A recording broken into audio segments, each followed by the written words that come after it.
দাওয়াত মানেই মাছ মাংসের উপর ঝাঁপিয়ে পড়া।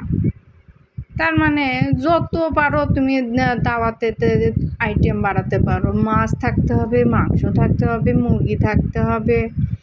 মাছদের এখন করুণ দশা। মাছ কোনটার যে জবাই হবে আর কোনটা কেটে খাওয়া হবে তার হিসাব ছাড়া। এই মাছেরদের গায়ে হলুদ দিতে আগে হলুদ, লবণ, আদা বাটা দিয়ে সুন্দরভাবে গায়ে হলুদ মাখিয়ে একদিন রাখা হলো। পরের দিনে বিয়ে বলতে যা তা কথা, এটা ভালোভাবে কষায়ে করতে হবে যাতে সবার কাছেই সুন্দর লাগে, খাইতেও মজা লাগে, দারুণ। মাছের বিয়ে বলে কথা, তেল লবণ ভালোভাবে কষায়ে ঝাল টাল ভালোভাবে ঢোকার জন্য ভালোভাবে কষাতে হবে। অনেকক্ষণ ধরে যদি কষান তবেই সেই তরকারির স্বাদটা বেড়ে যায়। যাই হোক, ভালো হওয়ার জন্যই তো করা, যাতে সবাই তৃপ্তি মতো খেতে পারে এবং সবাই ভালো বলতে পারে। কতক্ষণ কলুর বলদের মতো খাটাখাটনি করে দাওয়াতের লোকজনদের খাওয়াতে হয়, মন জোগাইতে হয়, কত কী করতে হয়, তাই না? তেমনই মাছ রান্না করতে গেলে মাছ তো সবাই পছন্দ করে।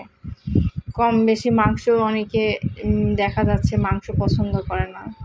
দাওয়াত বলে কথা, ভুল হওয়া যাবে না, একদমই না। তাহলে তো মানুষ ছিছি করবে, উরে বাবা ওগুলোর মধ্যে নাই।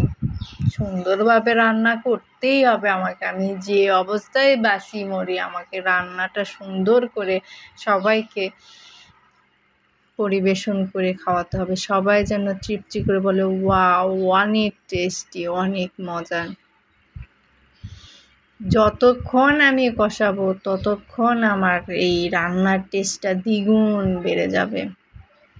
মাছগুলো তো আমি ঝাল লবণ দিয়ে মাখিয়ে রেখেছি, সেগুলোও সুন্দরভাবে ঝাল লবণ ঢুকে গেছে।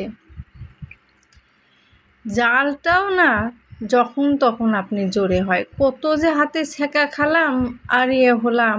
হাতের জাদু দেখাতে হলে হাতের ছ্যাঁকা তো খাইতেই হবে। মজা করে রাঁধতে হলে তো হাতের ছ্যাঁকা প্রত্যেকটা নারীরই খেতে হবে। হাতের ছ্যাঁকা মানেই মজা, রান্নার টেস্ট আরও দ্বিগুণ বেড়ে যায়। চুলার জালটা যে হচ্ছে না অনেক, এইবার মাখানো মাছটা খাবারের মতো। বাংলার জনপ্রিয় খাবারই হচ্ছে মাছ।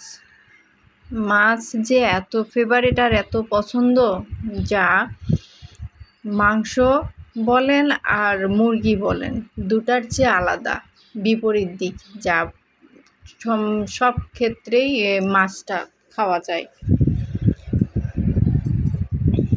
মাছের ভুনা বলে কথা, ভুনা মাখা মনে হইতেই যেন মুখে পানি চলে আসতেছে। তাহলে খাবারটা যে কত টেস্ট আর কত মজা হবে। এরকম করে রাঁধতে মাছটা ঝললত করে সব নেমে গেল কড়াইয়ের মধ্যে। খাবারটা যে দ্বিগুণ স্বাদ বেরোছে, একদম টকবকা রসালো, একটু মাখা গায়ে হলুদের মাছ। এখন পরিবেশনের পালা। সুন্দর করে ধীরে সুস্থে একটা করে তুলে সবার সামনে পরিবেশন করতে হবে। একটু ঝোলটা না দিলে তো গ্রেভি ভাব আর সৌন্দর্যটা তো ফুটে ওঠে না। সুন্দর বলে কথা। আর মাছের চেহারা আর মাছের কালার আর মাছের পিস